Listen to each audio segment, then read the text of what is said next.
You're listening to the Loving Your Own Soul podcast, and I'm your host, Britt. Guided by my own intuition, my intention is to deliver genuine conversations centered around health and wellness, spirituality, self-expression, and culture. In this space, I will provide you with real-life stories, theories, and inspiring perspectives to help you uncover and tap into your own true potential. I'm so grateful you've chosen to tune in with me on this mindful exploration to living a more fluid life through a deeper connection to the soul. Now let's dive into today's journey. What's up, everyone? Hope you're all doing well today. So excited to bring you this episode with Emily Meachen. Emily and I actually connected over on Instagram, and we decided to do a podcast swap earlier this summer. We were going to launch in June, but given some of the different effects and things that took place in our world, we both decided to hold off on releasing the episodes until a later time. So I am bringing you this episode featuring Emily, and then next week, if you actually head over to her podcast, which we will link in the show notes, you will be able to find my episode where she interviews me. So kind of fun. But Emily is just such a doll. This episode is very heavy. It's not for the faint of heart. Definitely big trigger warning, as there are several terms and experiences referenced that may trigger a few people. So such as we talk about depression, physical and emotional abuse, being sexually assaulted, and just some really, really tough relationships and experiences and things that Emily had to endure on her path of life. So just a warning for anyone. This is, like I said, it's not for the faint of heart, but I do hope that you make it to the end, because Emily's story and her outlook is just so inspiring. I am so proud of this girl for being in such a healed place where she can actually tell this story as she replays some pretty rough relationships of hers, some romantic relationships, family relationships, just all different things that she has had to endure. But her outlook and what she is now doing for the world, given her experiences, and just motivation and genuine heart of gold and wanting to inspire people and really just help others, given her story and kind of the card of hands that she was dealt in this life. So I do hope you enjoy it. It is so good. I think that is about it. I really just want to go ahead and hand the mic over to Emily. So without further ado, welcome to this new episode. Before we jump into today's episode, I wanted to give a special shout out to one of my favorite health and wellness brands, Hum Nutrition.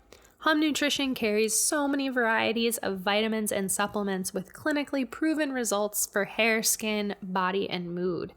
All you have to do is simply go online to humnutrition.com, take a quiz, and you'll receive your personal download of the best supplements fit to your current wellness needs. And they're all vegan, made with all natural ingredients to specifically support you. Your quiz results are even analyzed by Hum's professional nutritionists who will specifically match your goals with the clinically proven nutrients. You can't get more personal and tailored to your needs than that, which is why I fell in love with the brand probably about a year ago. And I use their multivitamin base control every single day.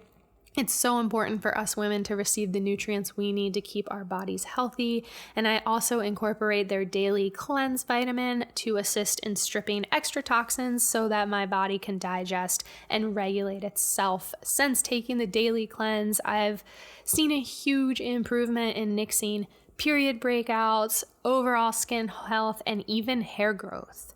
And even more recently, I've started taking their B12 vitamin and have seen already after this quick month a great increase in my overall energy, as well as reduced muscle and joint soreness. They've recently come out with new products such as supplements to boost your mood, collagen tablets, gut repair, and even the Big Chill, which incorporates various adaptogenic herbs to help your mind and body cope with stress. Anyway, I could go on all day about Hum, as they've truly been a huge part of my own wellness journey. If you are interested in trying them, I have a code which gets you $10 off your first order. That code is 11BB11, and that's 2 capital B's as in Britt. So simply head over to humnutrition.com, take your quiz, and enjoy $10 off with my code 11BB11. Now let's head over to today's episode. Thank you for having me. I'm so excited. I'm a little nervous, but I think it'll go well. Yes, we'll get the nerves out. And you and I are actually doing a podcast swap together, which I'm really excited about. So you'll be interviewing me next. And then I think we are both releasing the episodes mid-June, roughly around the same time. Yeah, I believe the episode that I'll record with you for my podcast will be the 3rd Monday of June. Yeah, this is going to be fun. Well, I am already so impressed by you, and I'm so excited to get to know you even better because you are only 23. Is that right? Yeah, I'm turning 23 in July. So right now I'm 22. Yeah. Cool. And I'm just so impressed by where you are in your journey, through your spiritual journey in life at such a young age. You've already overcome so much and done so much. And yeah, I just am super inspired by you already. So I'm so excited to kind of start sharing your journey with our listeners as well. Yeah, I'm really excited to share. I don't think I've ever told my journey, said anything about it. I've said bits and pieces, but I've never really fully expressed it. So I'm really excited to be able to express it because I love sharing my story. And I think sharing your story is really empowering. I agree. It's almost, it kind of completes another element in the healing process as well. And it also takes being healed to a certain extent as well to be able to share. And then I think it just goes a whole nother level with that. Oh yeah, totally. And I think the vocalization is a really powerful tool to use because it's one thing to write it, and writing it is great. It's beautiful. I journal every day. But when you vocalize, you're really just putting so much more power and expression into your words. Even if you just vocalize it to yourself, there's so many times I write journal entries and then I'll read it out loud to myself and I can feel that energy and that power surface so much more and then possibly release the emotions attached to it. Mm-hmm, completely. I totally agree. And that's another reason too why I love the podcasting space so much is the ability to not only share our own stories, but into return kind of reciprocate and understand other people's journey. And it kind of gives a whole other sense of connection as well and understanding that, oh, I'm not the only one going through this. There's other people like me. And yeah, it's really cool. Yeah, totally. Yeah. Because I've realized with interviewing people, I really just want to hear other people's stories and pieces of them and just see the full picture because so many people just show their highlight reel and who they are now, but there's so much more attached to who they are now that made them into who they are. And I think that entire journey and process is really beautiful to look at as a whole. Mm-hmm.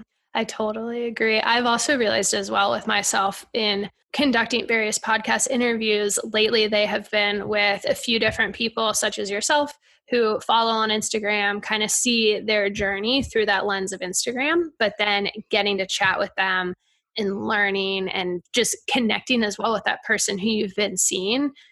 It's just, it takes it up to a whole nother level. I can't really describe it, but you've probably felt that a little bit yourself too. Oh yeah, I have. And it really deepens the connection because I think sometimes you can put people on some sort of pedestal or a certain ranking or you think you know everything about their life because of what they're sharing online. But once you have that one-on-one connection with them, you're oh, there are so many other layers that I didn't even realize existed within you. 100%. For those who are interested as well in kind of following your journey and your podcast, do you want to let everyone know where they can find you? Yeah. So I have an Instagram. It's at Soulfully Emily, SOULFULLY, Emily. And then I have a podcast. It used to be called the All Things Self podcast. Now it's the Soul Worthy podcast. I resonate with that name so much more. Then I have a Facebook page that is Emily Meachen of Soulfully Emily. I don't use it as much as really just like for my family so they can stay like connected with everything I'm sharing, because Instagram's my biggest platform. And then I have a website that's soulfully.com. I post blogs on there occasionally, but right now I focus a lot of sharing on Instagram, and then I do a lot of stuff on my podcast. Cool. That's awesome. And you were born in Connecticut, I believe, and you're currently in New Hampshire. Have you always been in the northeastern US? Yeah. So I was born in Connecticut, and then I would say maybe when I was like 5, I think when I was 5 or 6, my mom married my dad, and then he adopted me. So my mom was like 17 when I was born, and my biological dad was 16 when I was born. So I have young parents, but I didn't really have a strong relationship with my biological dad. We talk here and there now, but I didn't grow up like having a strong relationship with him. So my dad, who adopted me, who I call dad, so if I say dad, I'm usually referring to him. He adopted me when I was like 5 or 6, and then his mom, so my grandma, lived up in New Hampshire, and she just needed like other people around to help her around the house and stuff. So we wound up moving with my younger brother that is like my dad and my mom's kid. So I'm like my half brother, but he's my brother. So I don't like saying like halves, I guess. And we moved up to New Hampshire when I was like 5, 6. However age you are when you're going into second grade, maybe 8, I really can't remember because the majority of my life I've been in New Hampshire. Cool. Yeah. That's actually interesting about you. So my family has similar dynamics when you talk about saying dad or not dad, brother, half brother. My mom and my biological father were divorced when I was a very young age, kind of about 1 year old. And then shortly after my mom met my stepdad, they married when I was about 2.5, 3 years old. And then he has really been the predominant father figure in my life throughout my life. So anytime I'm referring to dad, I'm referring to my stepdad, which can oftentimes get very confusing. And then they had my 2 younger brothers together who would kind of same thing, technically be my half brothers, but they've always been real brothers. So I totally feel you on some of those like traditional terms, but it's hard to explain. Yeah, exactly. I always just reference like dad, mom, because like a lot of the times I'm not talking about like my biological dad and stuff, like because I grew up with my dad being my dad. So like that's just how I view the entire situation. I remember like in high school, people would get really confused. And one time someone was like, "You look so much like your dad." And I was like, "That's great, but I'm adopted." Like, I was like, "But that's amazing." I was like, "I'm glad that you can tell he's my dad." So I just would make jokes about it because like, to me, it didn't matter because family does, or I guess like being loved, they don't have to be biological. Like family doesn't have to be biological. It's like all like heart connected, if that makes sense.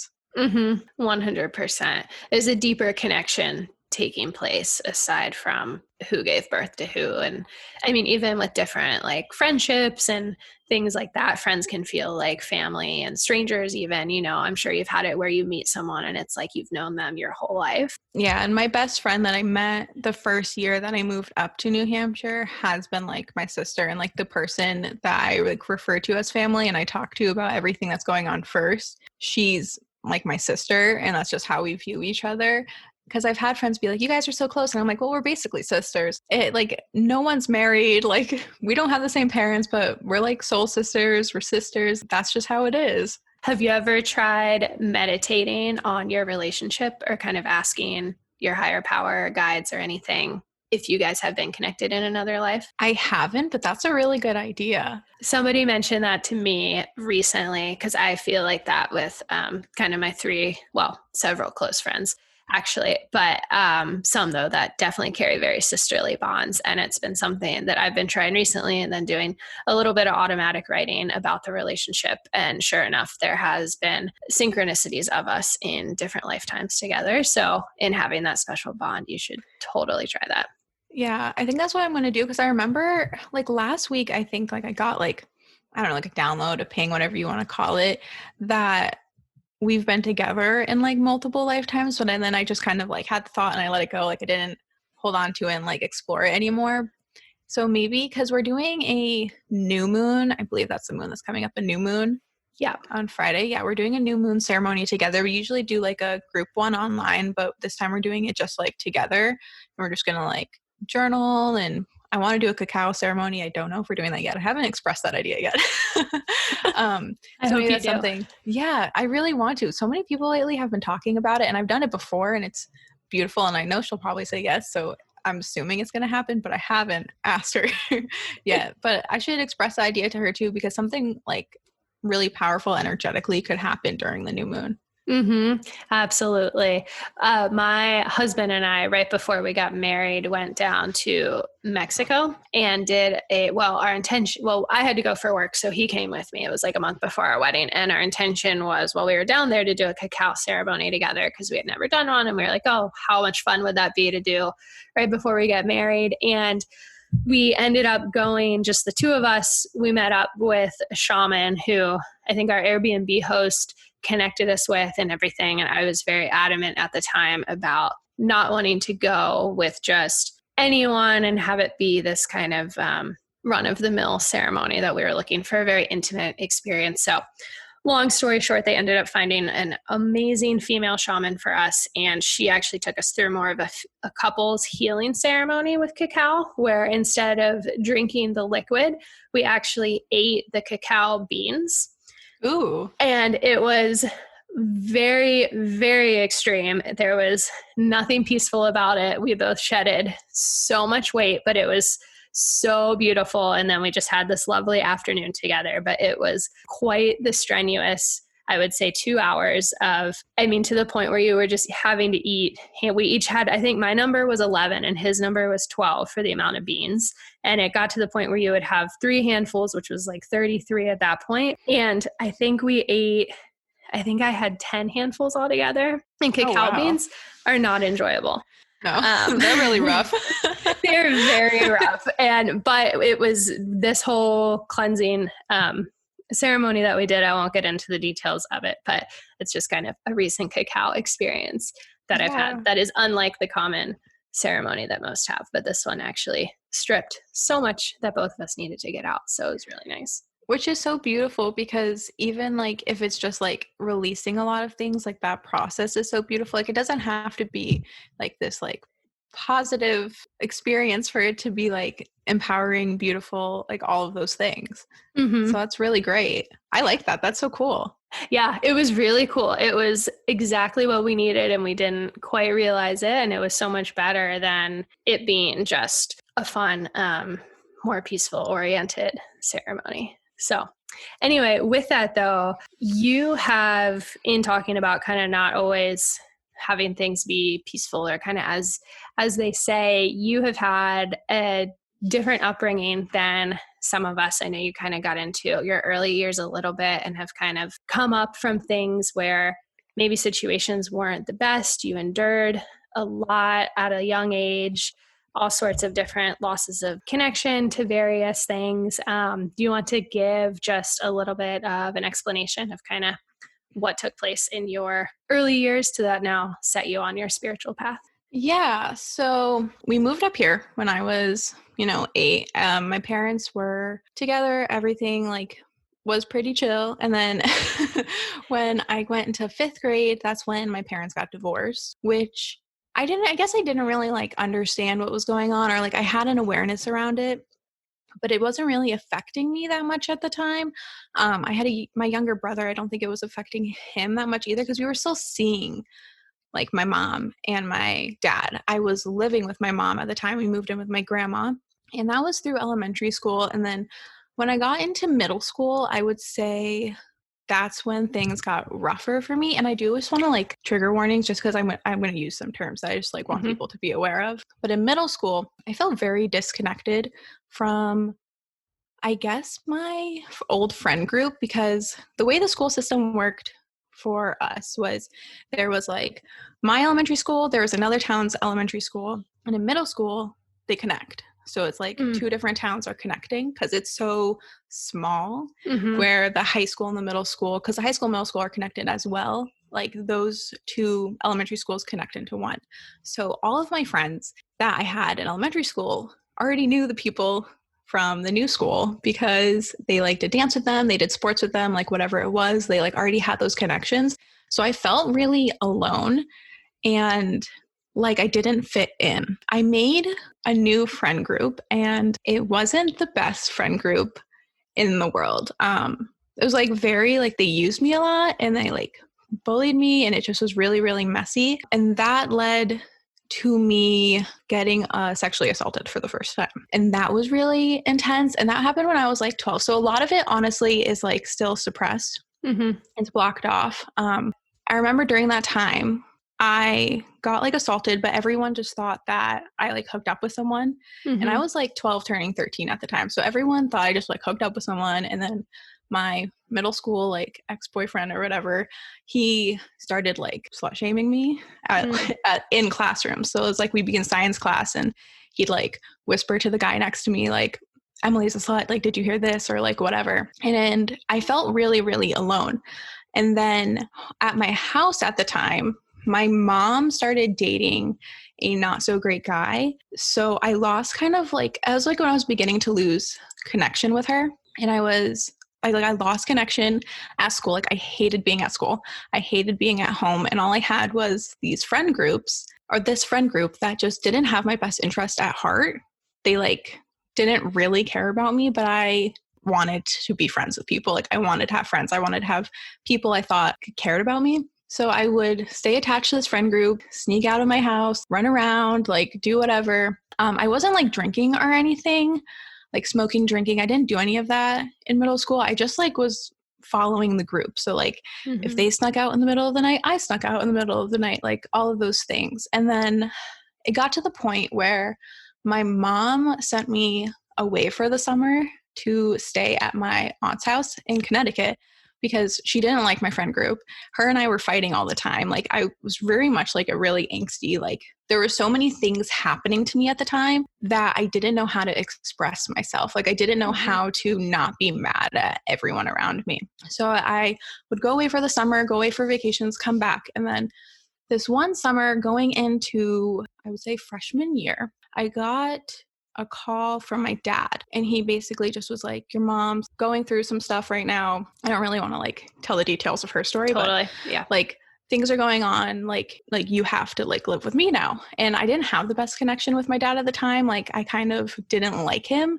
And I think that thought was also like pushed onto me to like not like him. So I lived with my dad and my grandpa basically just was like, you have the choice. Like you can like go back, live with your mom, or you can stay with your dad, and like you making the choice for like you and your brother. So I was like, okay, we'll stay with dad because her boyfriend at the time, my mom's boyfriend at the time, was like a very awful, like emotionally abusive to like my brother, like mentally abusive to like all of us. Like it just was not okay. And then freshman year, that's when I stopped talking to my mom for about 10 years. I guess like 8 years, but the first few years of us actually talking, it was really uncomfortable. So that's when I lost my relationship with her, and she was the parent I like went to all the time, like that I felt like understood me. So I lost that connection. And then right as I lost that connection, I dove headfirst into a relationship that was with someone who didn't have my best interest at heart, and that, you know, would, I guess, like slut shame me. He would cheat on me. He would call me names. He'd push me against the wall. And like at this time I was like 13 or 14.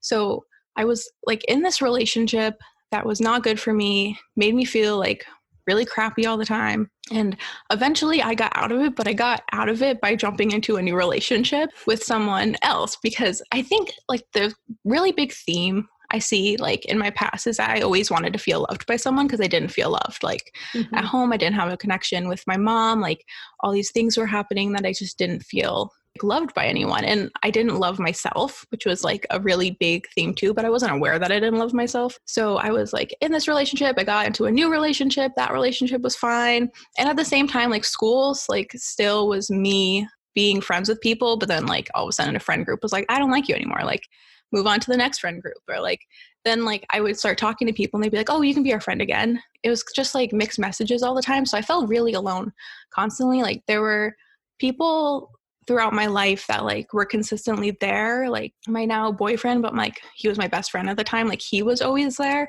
but I didn't really like let anyone into like what I was really feeling, because it got to the point in like sophomore year where I was going to like kill myself, but my brother was in the other room and I was home alone. Well, I was watching my brother and he was sleeping and I was like, I can't do that for him. Like, I'm not going to like let him deal with everything that's going on. Like, I will deal with it and he can have like the life that he like deserves to have and wants to have. So I wound up not doing that. And my dad came home because the friend I was talking to at the time, like woke up her dad called my dad and my dad came home and was like, what are you doing? And then like, I didn't really explain anything to him. And he just like hugged me because our relationship was just like so confusing at that time because I built up this hatred for him. So I didn't want to like express myself to him. And then, you know, later down the line, so I would say like junior year, like all this stuff's like still happening. I get into another relationship that's just like way worse than the first relationship I was in, where he wound up like moving in with me, like at my dad's house, like the end of my senior year. I moved out with him. And then it was like a very emotionally abusive, manipulative, like, you can't talk to this person. You can't talk to this person. Like you're going to like cheat on me. Like you're going to do this, like all these nasty things that like I wasn't doing, but like made me feel like I was doing something wrong anyways. So controlling. Yeah, very controlling. So I wound up getting into that relationship. I was with him off and on for like 4 years. And then throughout that relationship, I lost connection with absolutely all of my friends. I didn't talk to anyone anymore. Like it was really, and I didn't even talk to my family that much. I just was like with him all the time. And I got to this point where I don't know what happened, but I was like, I don't feel good anymore. Like I feel miserable. And I know that like this is like a reason why this is happening. Like he is part of like this reason. So our last fight that we got in was he trashed my room. I went to the bathroom to lock it. He broke down the door. He like screamed at me like on the floor. And then like I started crying and then he blamed me. And at this time I was like in therapy for a year and I wasn't really opening up that much in therapy yet. But I remember going into my therapist's office the next day and just being like, or like a week later or something, and just being like, I'm in an abusive relationship and I need to get out of it. And that's like the day that everything started to shift. But the shift into like becoming who I am now was like happier, like more optimistic and stuff. Like it was a process for a really long time. Like it's been like 4 or 5 years now. And that entire process, like the first 2 years of it was like really, really dark. Yeah. And I was still struggling so much on the inside, but I think it was just always knowing that I didn't want to feel this way forever.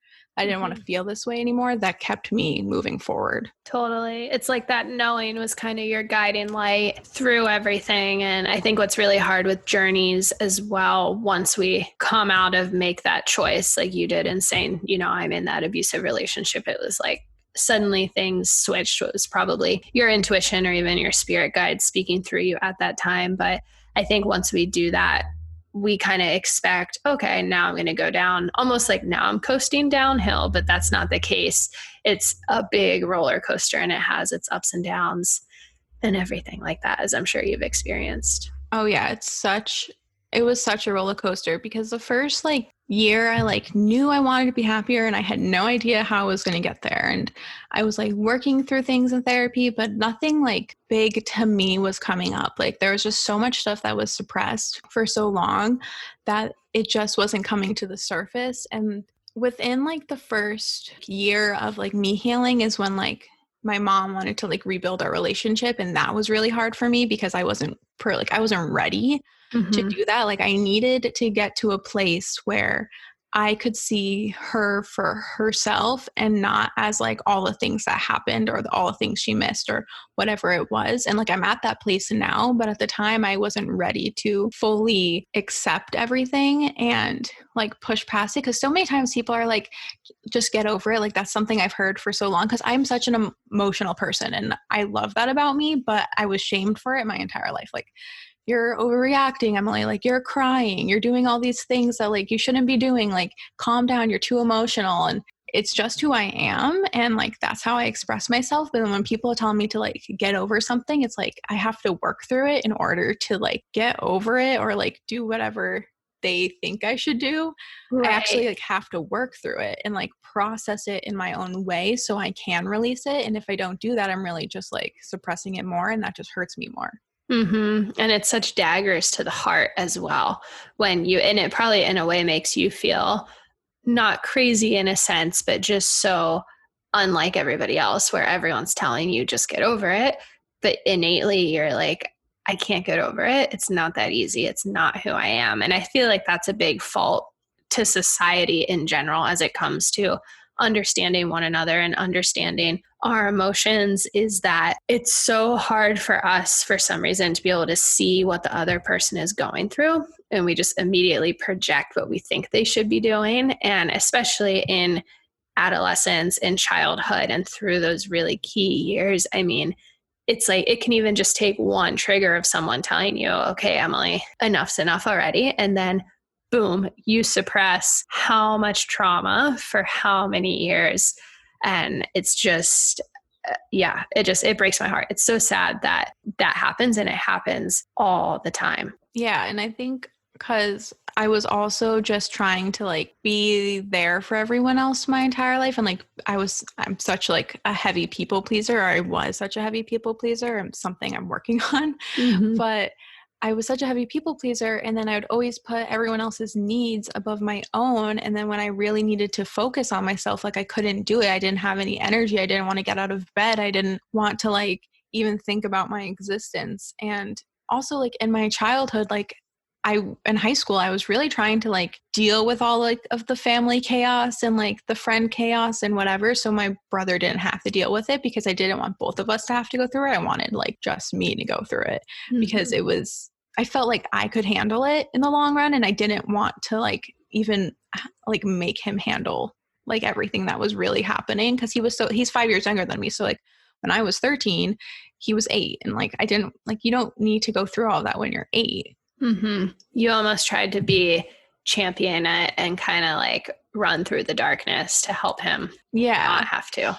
Yeah. And then it caught up with me eventually, where I was like, okay, well now I need to be happy. Like it got to the point where I could feel that I wasn't happy and that I didn't want to feel this way forever. Like I knew there was more for me, and I knew that like this isn't what life's supposed to feel like. So I just decided to start the shift. And there were so many times, and there still are times, where like I'm just like, everything's wrong, like I'm not doing anything right. I still have so much like I have to unpack, but it's way harder in the beginning than it is after you've been doing it for like 4 or 5 years. Because I say that to people like when they talk about wanting to go to therapy, and I'm like, therapy can be like really hard, and like to open up and like to see all that and work through it, but it gets easier to work through it. It's still going to be challenging at times. Like you're still going to have like bottoms, and you're still going to have nights where you're crying and you don't understand like why, or something triggers you that you thought you worked through, but it gets easier to work through it. You're not going to sit in it for like 2 weeks anymore. You might sit in it for like a day or two,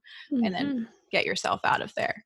Exactly. It just only keeps getting easier. It's kind of like that feat of when you have clean laundry that you have to fold it and put it away, and you're like, this is the last thing I want to do.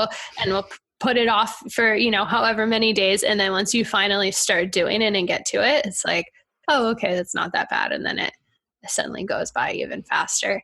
Yeah, exactly. During your experience through adolescence and just kind of suppressing everything, I mean, you didn't even have a key source to really open up to or talk about. Did you find that your emotions were coming out in different areas, or that you had maybe like an outlet of activity or anything that you would kind of focus on that was kind of like those emotions falling out of you? So a lot of the time in high school, I would feel so much better when I would watch like YouTube or like make like videos for myself or something. And those were all things like I did on my own. I didn't really share with anyone. Like when Vine was a thing, like I would make Vines, because like it was me like expressing myself creatively and allowing whatever needed to be released, but also like surface that feeling of like feeling really good and like feeling in your element. But a lot of the times I would hang out with like, because I wound up creating a friend group for myself. It was with a group of girls who were younger than me.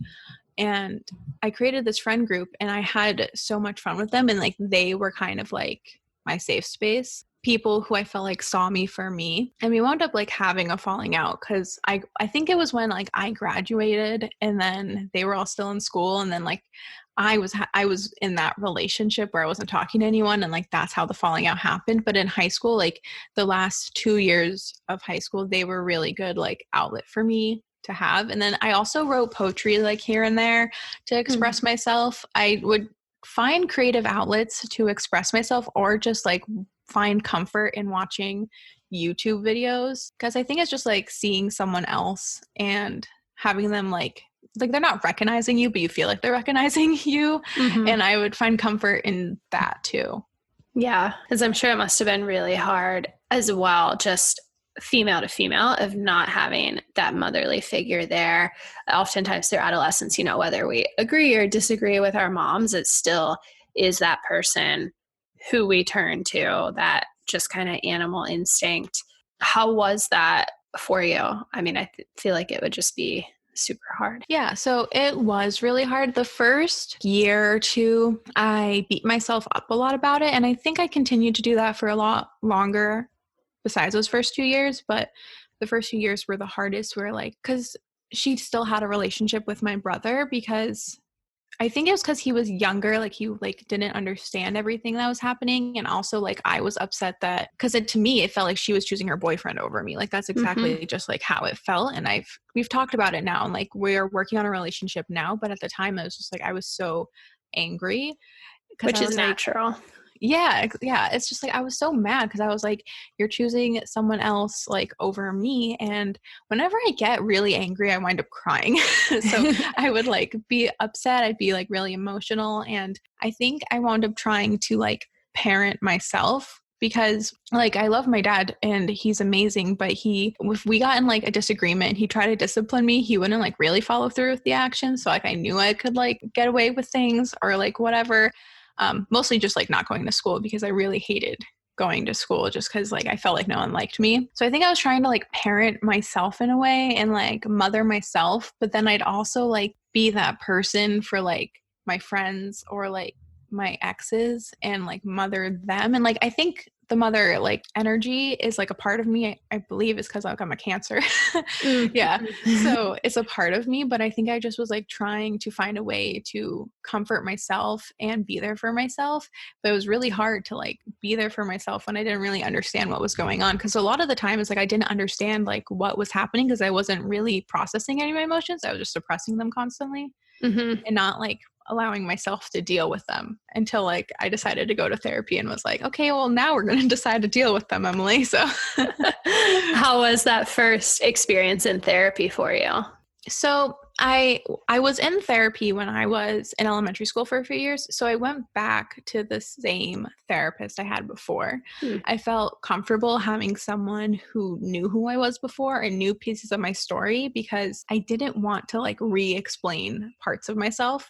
I was with that therapist in elementary school for a little bit, and then also I wasn't with him in elementary school. I wasn't with other therapists, and then he was there around the time my mom left, but I didn't talk a lot in therapy. And then when I went back to therapy, I felt like more so because I wanted to go and not because my family was like having me go, because when I was younger, it was my family's choice to bring me to therapy. And now it's like my choice, because I was like, I want to heal. Like I know that I'm in a bad situation. I know that I'm like not supposed to feel this way. So I want to work on myself because I deserve to feel better. And then that's what amplified my journey. And then I was in therapy, or I'm still in therapy. So it's been like 4 or 5 years, I would say, that I'm back in therapy.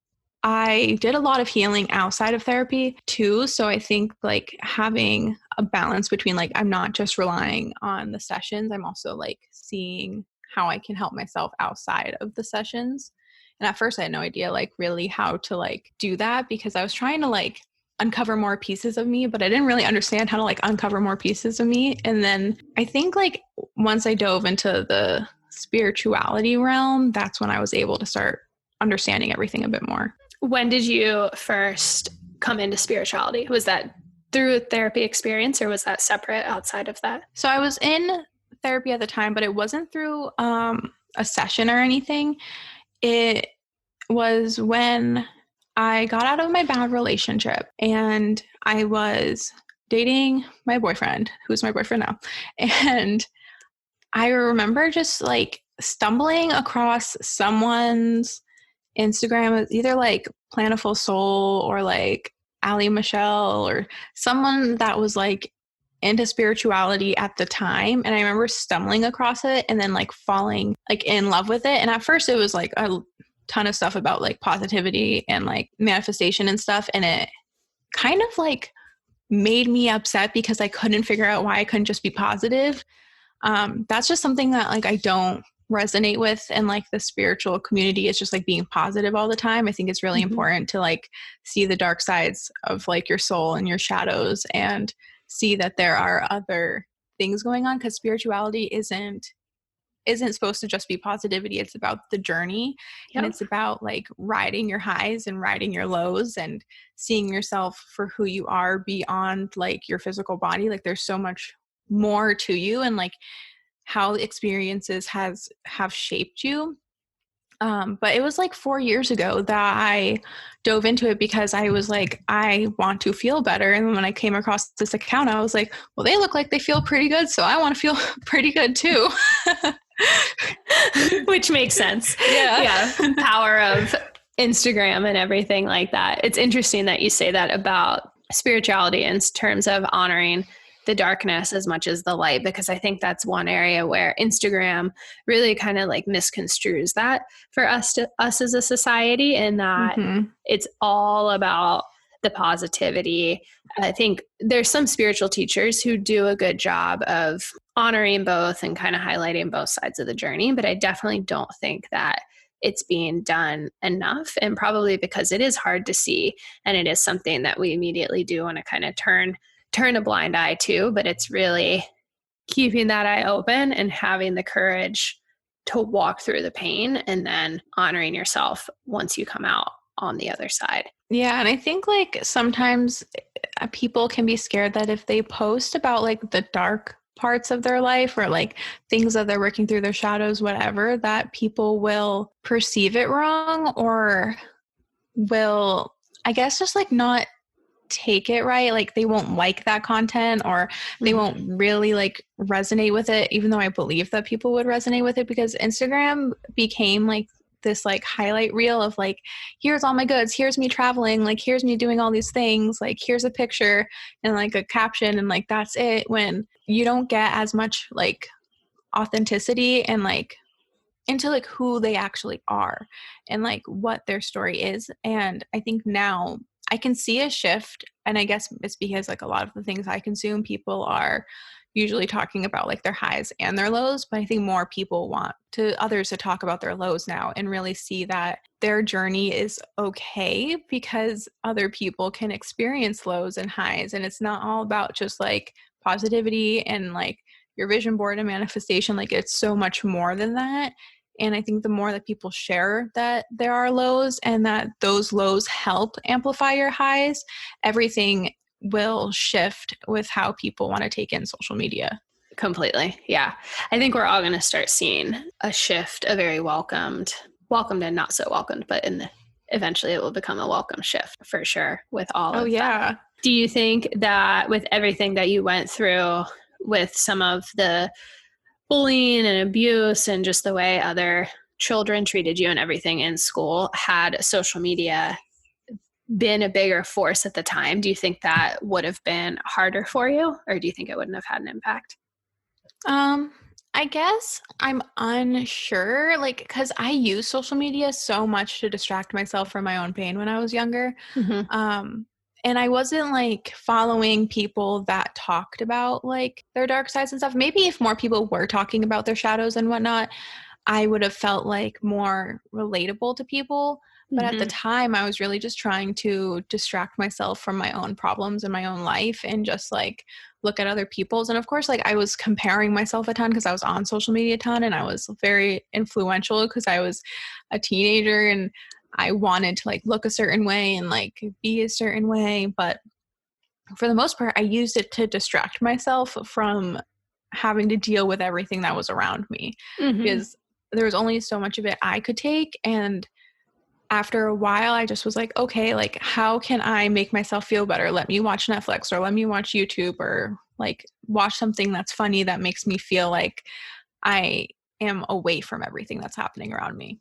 Yeah, absolutely. Which makes sense. And I think too, when we are younger, so much of that is just looking at other people and that sense of comparison and looking for connection. And at the same time, it's not uncommon to look at ourselves in the mirror and then compare ourselves to what we see on a screen and everything like that, because that's really just nature of it. I mean, without social media, we did it in magazines back in the day. Like that's nothing new. There's just more of it all the time now. It's just ever changing. Whereas a magazine, once you hit the end of it, you're done until you get a new magazine.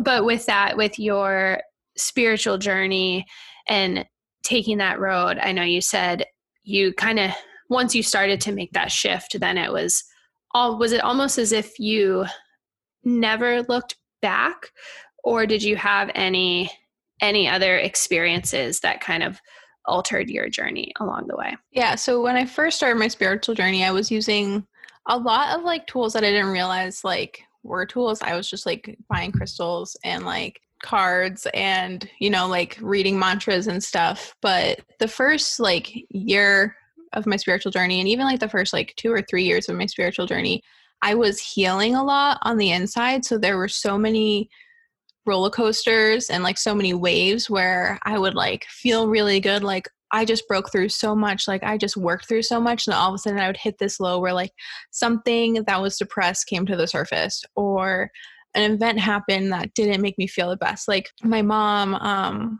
when we started healing our relationship, she wound up going to jail for a year. And like that entire situation really just like, it stressed me out more because I was also like going to school at the time. And also like with school too, I wound up having to take a gap year, and it wasn't my choice to take a gap year. And that was within the second year of like me becoming like more spiritual and more aware of everything around me. And I felt like it was such a rock bottom of like, oh, now I have to take a gap year. Like I can't get financial aid. I can't do this. Like I can't follow the way that I want to go. When in reality, that was like the best thing to happen to me, I think, because I was really able to focus on myself and not what everyone else wanted from me. Because I think I only went to school at the time, like community college, because other people wanted me to, and I felt like I should. I only ever enrolled in college in high school because I felt pressured to by like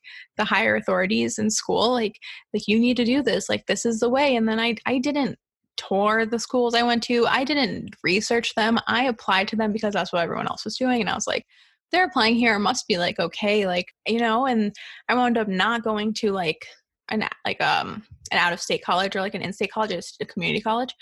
And I was changed my degree like 3 or 4 times. And then I wound up just having to take this gap year. And it was really just like, to me, the universe's way of being like, this isn't serving you. Like you're not even doing this for like any reason, like at all. Like you're not doing this for yourself. So here, like, I'm gonna have you deal with that. And at the time I was like so upset by it. And I was like really distraught. And I just like didn't know how to handle the situation. But when I reflect on it now, I'm like, oh, like that was the shift. Like that was like the shift I needed to like actually focus on myself fully and not just like half-ass focus on myself. Completely. It was definitely, you were given a gift for sure, with a bigger plan being in place for you. And almost, it's interesting too, how before we're able to really start trusting our intuitions and tapping in and understanding the choices that we're making, when we are gifted and have things to share and better the world, I am a firm believer that the universe has bigger plans in place for us, and sometimes just needs to pull us out of things or cause certain events to happen that radically shift us into the direction that we need to go. Yeah, I totally agree. Because sometimes like the thing that we think is like the worst situation to ever happen to us can be like one of the best situations to ever happen to us, or that event can really like transform your entire journey and like push you to where you're destined to go. Mm-hmm. Absolutely. 100%. Mm-hmm. It's really cool when you look back and piece it all together, things make sense. And obviously we have to survive and endure a lot that at the time don't make sense. But once we do get through it and look back and kind of start connecting the dots, almost like a patchwork quilt, it's like, now I understand why I had to go through all of that. Exactly.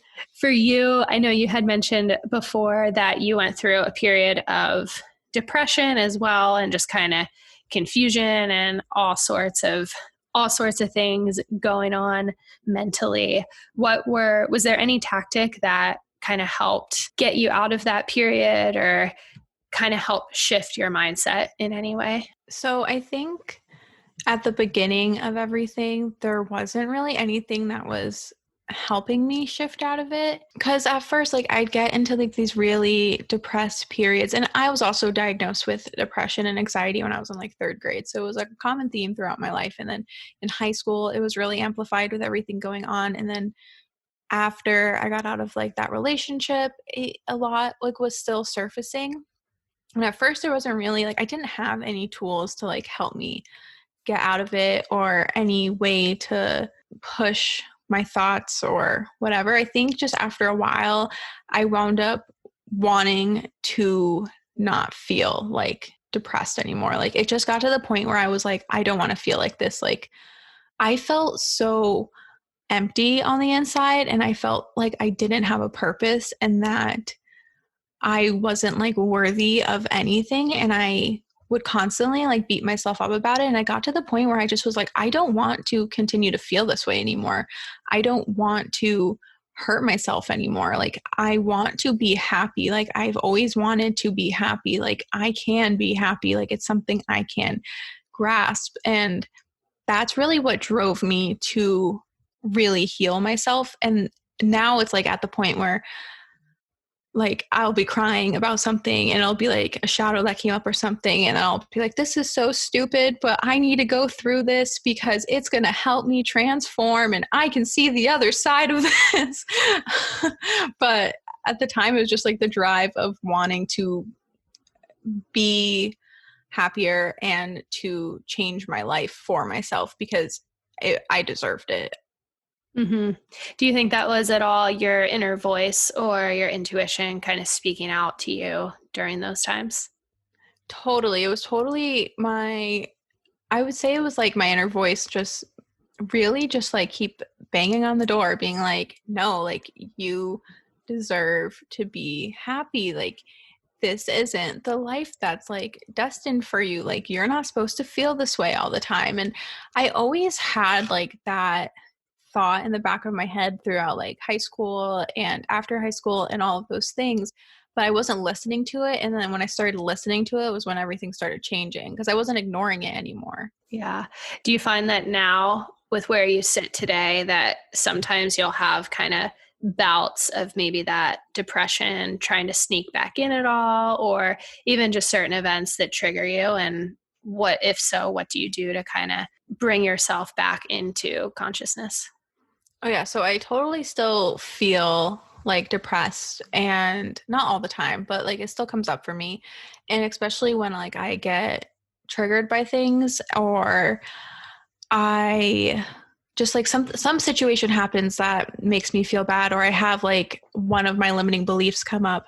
And now I usually do a few things. So sometimes I will like do breath work cuz that can really help me, but it really depends on like the state of my anxiety because if it's like too high, I can't focus enough to like calm myself down. And in that case, I wind up writing out like all of my thoughts and then I'll reread everything and I'll highlight all of like the limiting beliefs I have or anything that came up that I wasn't aware of before. Cause I'll bring that awareness to my forefront and I'll be like, okay, so this is what's coming up. Yeah. The other day I got triggered by one of like my mutuals tagging one of my friends in an Instagram comment. And the immediate trigger that came up was like, I'm not likable. Like people don't want to be my friend. Like people don't want to talk to me. And that situation, that had nothing to do with me. Like, and it was not aimed at either one of them at all. It was just like an inner belief that I had that surfaced and I was able to get aware of that trigger immediately. And then I started writing about it. And then I wound up crying about it because crying helps me release those feelings. I think crying is really powerful. Like you can really release your energy through your tears and it's nothing to be ashamed of. So I cried about it. And then I wound up like hanging out with my boyfriend. We went to bed. And then the next day I could still feel this heaviness in my heart. And I went through my morning routine. So I oil pulled while I journaled, and I journaled for like 40 minutes. And I have like all these prompts where it's like, what am I grateful for? How do I want to show up for myself today? Like, who do I want to like show up as today? And what can happen if I shift my thoughts, and what thoughts do I really want to focus on implementing, and all these things. And then I moved my body, and I did the class workout, and the class is really powerful. If you've ever done it, it's just called The Class. I haven't, no. Yeah, it's like cardio and breath work and meditation and Pilates all meets like one. Oh, sounds amazing. Yeah, it's so amazing. And I did that. I moved my body, which is just like the main thing is if I move my body, I can like release the energy. And then I wound up meditating, and I started to feel a bit better. And then like something else came up, I got triggered, and I like lashed out at my boyfriend. I apologized for it. And then I just went back to my tools and just like kept working on it until I was able to like fully release it. And after reminding myself throughout the day, like there is something that's coming up that you just need to release, I was able to get through it. That's awesome. That's so powerful. Yeah. Do you ever find that at certain times it can be hard to go in and do that work and take the time to release, or is it just always kind of an innate feeling that you do? Sometimes it can be really hard to want to release it. There's times where I really just want to like sit in my feelings and sulk, and I do that. But I know in the back of my head that if I do that for too long, it's not going to benefit me at all. It's only going to make me feel worse, and it's only going to allow me to continue to beat myself up for longer. So if I like sit in it for a few hours, like that's okay. Like I'm like really just being like, whatever's happening right now is happening for like a reason, but I will get up and I'll try to do something about it, whether that's like meditation, breath work, movement, writing, even just like going outside for a walk, like breathing fresh air, like any of that I will do to like help me feel better. Cause I got to the point where like I felt crummy, and then I try to like escape through Netflix or YouTube, and it doesn't actually make me feel better like the way I thought it used to. So I try to really be present with myself in some way to help me shift out of that feeling. Makes sense. Sometimes I feel like in looking through like screen time, it almost just kind of suppresses things a little bit, and then they end up bubbling to the surface later, or suddenly you get a lot of anxiety before you're trying to sleep that night compared to those grounding principles. And it's funny. So I keep a pretty consistent morning routine that consists of journaling and meditation and movement. And it's just such key parts of my day. At the same time, I feel like the terms meditation and journaling have almost become kind of cliche in our world, even though they are so important and are such core principles. Have you found that as well in some of the work that you've done? Yeah, I think that they're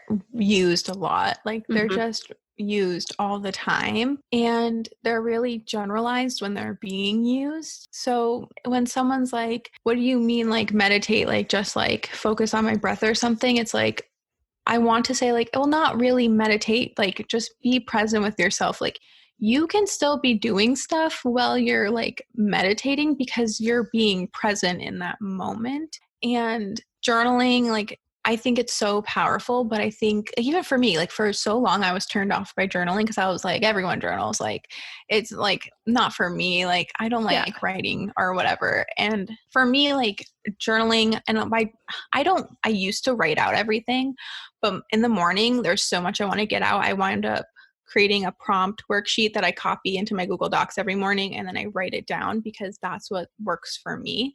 So I think it's really just like using those tools or finding those tools, but doing it in a way that makes you feel good, because they don't look the same for everyone, and they're not the same for everyone. They're different for each person, and it's important to find what works for you and use it that way. And if you would rather say like, I'm just writing, then you're just writing. Or if you just want to like vocalize your prompts out loud, like vocalize your prompts out loud. Like you don't really have to like journal or meditate or do breath work in order to like get yourself to feel better. Like there are things that'll make you feel better on your own, like baking or cooking, dancing, like whatever.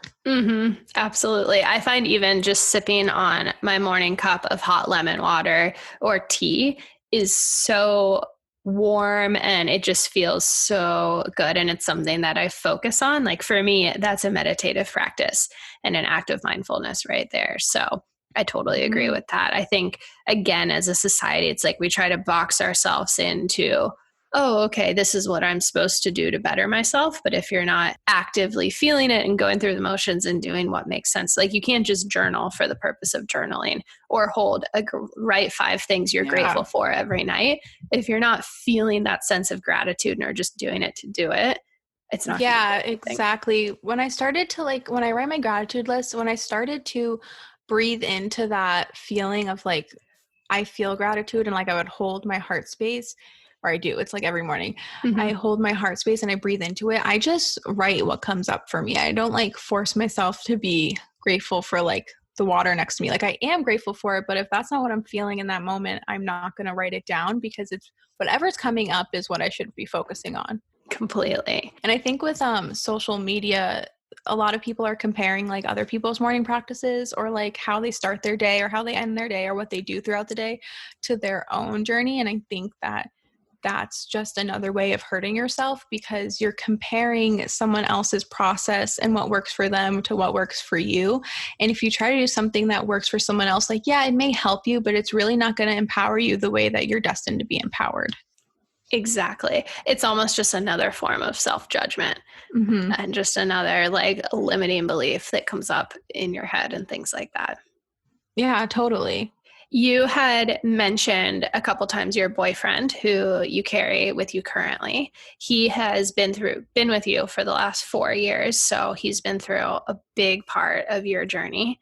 How has that experience gone in terms of healing yourself, but then also being in a relationship, and a relationship with somebody who has seen you through a lot of some of your troubling past and things like that? Yeah. So at first it was really, really hard for me to be vulnerable. And it's like, cause before he like has seen me being vulnerable, but like when we started like hanging out more and living together and stuff, it was really hard for me to like fully show up as myself, and like even in like my low lows, because like obviously there was like suppressed traumas and like emotions around the situation that made me feel scared that if I was emotional I'd be rejected, or if I got upset I'd be rejected. But it was the consistent like him showing up for me and him being like, no, like I accept you, I love you, like that really helped me. I'm one of my love languages, like my top one is words of affirmation, so that really empowered me to like continue to go. And I think now it's like at this point where like he may not fully agree with like everything that I'm doing, which is fine. And that's something I had to work through, is like understanding that we don't have to necessarily be 100% on the same decision. If I'm making a decision for myself and I think it's what's best for me, he doesn't have to fully understand that and just accept that decision. But as long as he's like still loves me and accepts me and understands like this is something I want to do for me, that really helps me push forward. And he's always been like really supportive, but we have had like lows where like we got in a fight and we yelled at each other, and then it took us like a few hours to like make up, because we have to start communicating, and the way that I communicate isn't necessarily the way he communicates, and we have to like really see each other as separate people and understand like what we're each trying to communicate. And I have to take a step back from the situation and be like, what's like the bigger thing that's going on? Like, what am I trying to say and what is he trying to say, and where is this causing a confliction? Because sometimes it's like I'm so much in my head where no matter like how supportive he's being, if he just like says it in like the wrong tone and I'm already on edge, like I will get upset. But it's important for me to like take a step back and see that like that has nothing to do with me. Like he's also on his own healing journey and he doesn't have to be where I'm at. Wow. That's really big. I think that's something a lot of people in their later adult life still don't understand about one another. So that's amazing that you guys can hold so much space for each other. It's so important with all relationships. Yeah. And like with all relationships, like that's the way that I've been able to like become closer to my mom is because even though like we went through this like period of not talking, and like I don't necessarily agree with how she handled everything when I was younger, and she doesn't necessarily agree with all my outbursts, like I got to the point where now I can see her for her journey and her life and everything that she's been going through, and know that like what she was like projecting onto me when I was younger, or like the way that she was handling a situation, had nothing to do with me. It was just like her journey, and it was just her being. And I've talked to her about that before, being like, you know, like you're on your own journey, like whatever that journey is for you, like that's your journey, and that's really empowering. And like my like the way that like my childhood went or whatever, like it has nothing to do with me. It's just like that's how it laid itself out, and you're healing yourself and you're going through your own shit. And like obviously when I'm like 10, like I'm not going to see it from that perspective. I mean, like maybe someone will, but like I didn't. I was 10. So Right. How like, could you? It's be very yeah, hard. Yeah. exactly. But now that like I'm older and like I've gone through so much and like I've healed so much, I can really like hold space for her, being like, no, this is your journey. Like I'm really happy like you're working on yourself, or you're doing whatever you can do for you, because this is your process, and anyone's judgments or projections onto you has nothing to do with you, and everything to do with what they're dealing with on the inside and what they believe about themselves. So true. Mm-hmm. So much truth. At what point did you start realizing that? Because it's a really hard thing to have awareness of and then accept and be able to actually project that and have those conversations. I can only imagine how difficult those conversations were and how vulnerable you had to be between yourself and your mom. But was there a certain point where the mind or your awareness just kind of opened up to this new way of understanding? I would say that the more that I worked on myself, the more that I recognized my journey and everything that it's brought to me. Because at the end of the day, like there's a lot of things I wish I didn't go through. There's a lot of like situations I wish that didn't occur, but I wouldn't change them, because I don't think I would be who I am today if I didn't go through them. And just for me to say that, like that took a lot of power for me to recognize, like a lot of like perspective of me being like, oh wow, like things are really changing for you. So the more that I focused on myself and my journey, the more I could see like other people's journeys and realize that what they're doing doesn't necessarily have anything to do with me, and the way that they feel about me is just something that they're dealing with internally, and it's a belief that they have or something that was projected onto them when they were younger that they just need to work through, and they'll work through it at their own time, their own process. And you cannot rush someone else's journey, because for so long, like when I first became like spiritual, I would just like want my boyfriend to be like, come on, like let's do all this work now, like dive in, like do it. But like it's not my place to be like, you need to heal now, like because it's not my journey, it's someone else's, it's their life. They need to go through the waves. So however they go through the waves, and they'll go through it best case scenario for them. And I say that to my mom because she's had such a hard life too, and she's gone through so much. And at the time when I was younger, like I wouldn't think that. And for so long, it was always about like, well, you hurt me, like you hurt me, you hurt me. And it got to the point where it's like, yeah, like there were things that happened that like hurt me and that I don't necessarily agree with 100%. But I also see now that like you were going through your own shit, like you were suffering on the inside and you are now healing. And I tell her all the time, like the healing journey isn't easy. It's Mm-hmm. so difficult at first. And even like farther down the line, like for me to say that like I am like, okay, like I can heal like so quickly all the time, like that's a lie. Like it still takes me like a few days to get over something. Sometimes it takes me like a whole month. I took April to fully just focus on myself because I Mm-hmm. needed to release so much.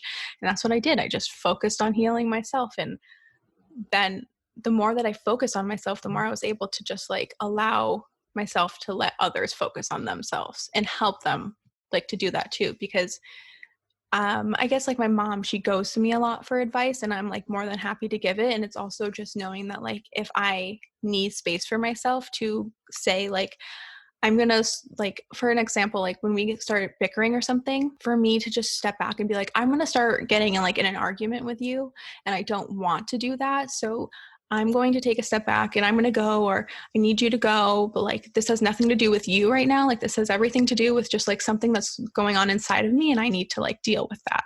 Mm-hmm. And once I was able to like vocalize that out loud, I was able to like shift our relationship. And together we shifted our relationship. It wasn't just like me, like she's done things too. Mm-hmm. But it took you taking that first step to be able to guide the two of you. Oh yeah, Towards totally. that shift. Wow. Yeah. Such a radical transformation, and a really quick transformation as well, too, just given Mm-hmm. everything that you've been through to now where you sit today. And am I right in that you are kind of now have also shifted your life experiences? And like I always say, things don't happen to you, they happen for you. And I'm a big believer in that. But you are doing work with actually helping others find their own kind of self-worth, and are creating coaching programs and things to kind of give back your experience and help shift society as well. Yeah. So I'm working on my program right now. It should be launched by the end of June. And it's really to help people find themselves. And that's such like a broad term. But when I started my healing journey, I had no idea who I was. And I didn't understand like what limiting beliefs were and how people in my external life could trigger my internal reality and like all of those things. So I'm really creating a program where it's like we go through like 6 phases, and you understand like what's coming up for you, how you're showing up for yourself now, like where you want to show up for yourself, how you want to transform.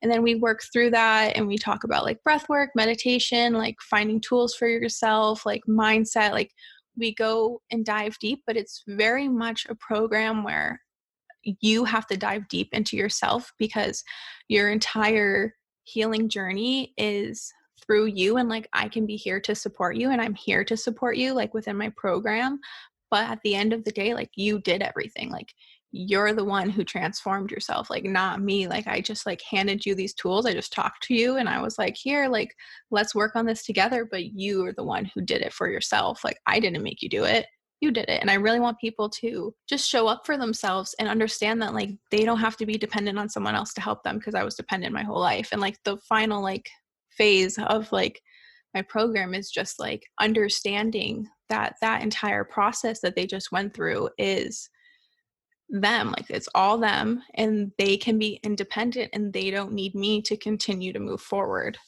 Mm-hmm. I could see how some people, like you had said, you were kind of dependent or went through that codependency through most of your life, where it would almost become like a new addiction in a way of always relying on this person. And Yeah.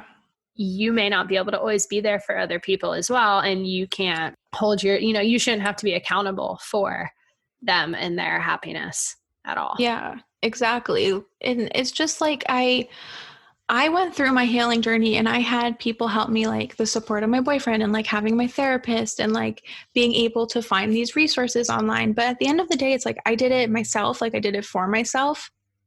And I really want to show other people that they can do anything they want for themselves, and that they can show up for themselves, and they can set boundaries or do whatever they need to do to help themselves feel better, and that they can ask for support, they can ask for guidance, but it doesn't necessarily mean they're depending on them.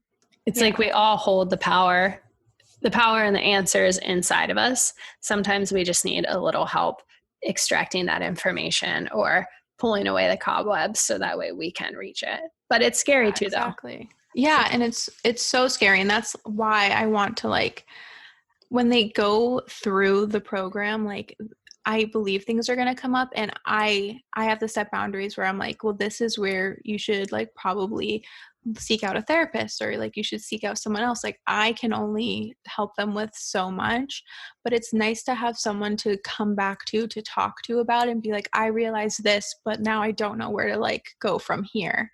Mm-hmm. Completely. It's in that journey as well. Sometimes it can be hard not knowing like where to turn or who to talk to, especially if you're not, oh, my friends aren't doing this, so I'm not comfortable telling them, or they're going to think I'm weird. I can't talk to my parents about it. It's so important to have someone to actually talk to versus just scrolling through Instagram accounts who are saying the same thing, but to actually have that human to human interaction. Yeah, because once I started having that like one-to-one connection with actual people and not just online, like it really helped shift everything for me and also make me feel like I wasn't alone. Because the entire time I was like, I'm alone. Like no one else around me is like me. Like no one else is invested in their spirituality and all these things. Like they're not working on themselves as deeply as I am. Like they don't want to know like why they're crying right now. And I do. Like I want to understand. Yeah. It's like I want to understand the trigger. Like I want to understand where it's stemming from. And I have just like this desire to know more about like where is this surfacing from and why is it surfacing? What happened? Like all those things. And I felt really alone for so long. Like I felt like no one was like me. And when I was able to find people similar to me or like me, it really helped me. And also just like vocalizing like who I am was really empowering for me because I was so scared to like be like, this is what I'm doing for myself. Like, this is how I'm healing. Like, this is what I'm healing. Like, I was scared that I was going to be like rejected by people, but I knew it made me feel good. And at the end of the day, if it made me feel good, I was going to continue to do it. And I needed to show up as fully myself in order to show up as myself. Absolutely. It's so interesting because I definitely feel that place of rejection as well. When something it means so much to me and feels so innately truthful, then the thought of expressing it to other people, I suddenly go into that immediate fear of rejection of, oh, well, nobody's going to understand this. And I would love to try to understand where that comes from because it is weird the way something connects so strongly, but then the act of expressing it is like, it just feels like something you can't do. So yeah, interesting. I think the expression and like being vulnerable to other people can be like one of the hardest parts of it because I think it can be really difficult to be vulnerable to yourself, but to be vulnerable to someone else and then whatever reaction they have, like to be okay with is really hard because for so long I would have like an emotional experience and I'd like be crying to someone and be really vulnerable and they wouldn't react the way like I wanted them to react. And it would like kind of just like take me back and then I'd feel like worse about it. And to know that like their reaction again has like nothing to do with you and just like the way that they're perceiving it and like that's their journey is really important to just remember and to like use into your life because as long as you're staying true to you, like that's all that matters. Yeah, it's huge. Such a key part. You mentioned that you were a Cancer. Are you familiar with like some of your other, like your moon or rising sign? Yes. So I'm a Cancer sun, I'm a Cancer moon, and I'm a Scorpio rising. Oh, wow. Okay. Yeah. Cool. Lots of water going on. Lots of water. Makes sense for all the emotion then. Have you found that in better understanding your astrology chart and everything like that, that's also kind of been another guiding force and just different sense of awareness for who you are or the way you are and kind of takes some of that pressure off as well? Yeah, totally. It's helped me. I guess like it's really helped me accept myself more. Like, because again, like with the whole emotional thing, like for so long I was shamed about it. And then I shamed myself for being emotional. And then I was like, you're a crybaby, like you're this, you're that. And then once I like looked at my chart and I was like, oh, well, like no wonder like I'm crying. And like, because when I was younger, this is embarrassing, but it's fine. When I was younger and I would watch like Hannah Montana and I was like 10 years old, I'd be by myself, like curled up in a blanket. And then like Hannah Montana wouldn't get her way and I'd start crying. And I was like 10 and I was like, why am I crying? Like, why am I so upset about this? But now I'm just like, well, that's just who I am. And like, that's just another piece of like the puzzle of me. So understanding like at least my top 3 has really helped me just accept myself more and also like step into my power and own my worth, I would say. Completely. It helps for me as well, almost just like judge yourself a little less. Like with you, like crying, watching Hannah Montana, it's like, oh, okay. It's not that weird that I was doing that. It's something inside of me, or who knows, you could have been triggered from a past life per that scene that you were watching, and then your emotional side that resides in you today just started lifting all of that out. And having so much water too. Water is obviously very cleansing for you. And crying can be such a beautiful thing too. Feels It's so good. beautiful. Yeah. My top 2 elements in my chart are water and fire. And I just think that's so funny because like for me, the way that like I've described myself to other people is like I can be like very emotional, like cry, like sensitive, surrender, like all of those things, but I can also be like very fiery in the sense where I like am a little like sassy and I'm a little like, oh well, like come on, like or, like whatever it may be. Yeah. And I just like I didn't understand like why I was like 2 separate things for so long, and now like I'm like, oh well, that makes sense. Like I understand why I'm like kind of can like be different in like a 180 way. Yep, I feel that completely. I was always so split in understanding my sun side. I'm a Cancer rising, which is now what I've kind of embodied more as I embrace on my 30s and everything like that. But yeah, I always felt that kind of split down the middle. And then upon understanding my chart better, it was like, oh, okay, now I get it. I'm not completely split. That's just all pieces that make me who I am. Exactly. It's like a puzzle of your being. Yeah, 100%. It's so cool. Well, thank you so much for sharing your journey today. I know that was so brave, so vulnerable. But before we close out the episode, I do like to end things with some loving your own soul questions, which are really just some kind of fun and simple questions just to help to get our guests, help to get to know you a little bit better. Yeah. First question is, what color resonates most with your soul? I want to say yellow and pink. Ooh. Like yellow came first, but pink comes up a lot for me too. I like that. Very pretty colors. What do you have a favorite podcast or inspirational human you are following along with right now? So the first person that came to mind is actually my business coach, just because she's such like a go-getter. Her name's Daria Kanish. But for a podcast, I really like The Balanced Blonde and Ed Milet. Cool. Yeah. I love The Balanced Blonde. I think Jordan Younger is so inspirational. Yeah. And following her journey has been really amazing to watch too. Totally. It's really empowering. So empowering. Such a journey. What do you have a favorite beverage? Right now, I would say I'm leaning towards matcha a lot, but I also really like chai tea. I used to really like coffee, and I still like coffee. It just doesn't sit well with my body that much anymore. It can really amplify my anxiety. So matcha and chai are like my favorite. Yes, I feel that about coffee. A lot of my anxieties help dissipate upon removing coffee from my diet. So, what is one thing you are most curious about right now? I want to say past lives because I don't know a lot about that, but it's been coming into like my awareness recently. So many people around me have talked about it. There's someone within like my spiritual community up here that is dealing with like a past life trigger that she like doesn't understand at all. And I'm really just curious about past lives in general, and like because I feel like I've had a bunch, but I would like to understand more about them.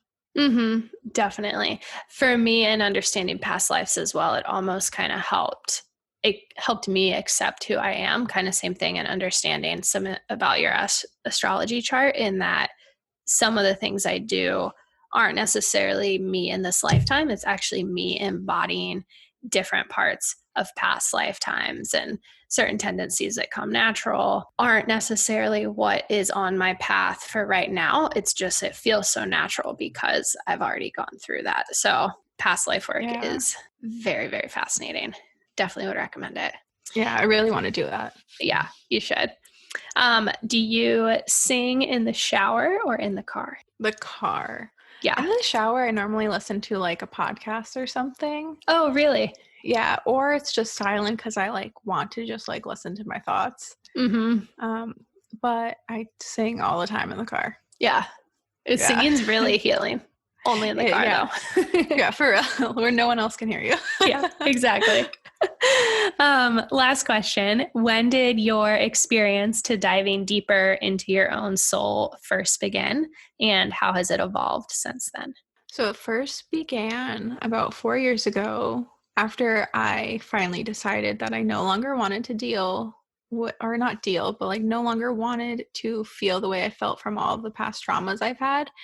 And now it's just like I desire to want to know more about me. Like, and I desire to want to understand my like traumas and triggers more and like how they have like shaped me and played a part into my conscious and subconscious mind. And I'm just so interested in like all of that now. It's kind of just like my spiritual addiction in a way where I'm just like, I want to know more. And like, it's just so amazing to me to see what you can find. Mm-hmm. There's so much to learn as well. Mm-hmm. Yeah. Yeah, so much. I love the entire process. And I think that's a big part of it. It's just like, I love it so much that I just want to keep doing it. Mm-hmm. Absolutely. Well, you are doing a wonderful job so far from what I can tell. It was such an honor to have you on here. And again, you just are such a special soul. And I'm just so impressed by your entire journey and everything you've been through and where you sit today. It's truly beautiful. So thank you. Thank you so much.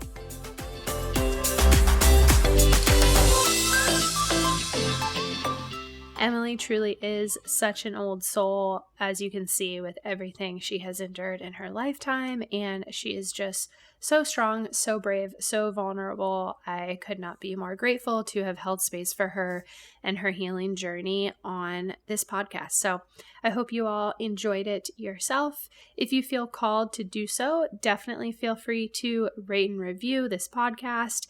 As a gratitude of exchange for your rating and review, I will be giving you my free plant-based recipe ebook. All you have to do to get the ebook is simply rate and review this podcast, screenshot it, and send me proof to lovingyourownsoul@gmail.com. And in exchange, I will give you my plant-based recipe ebook.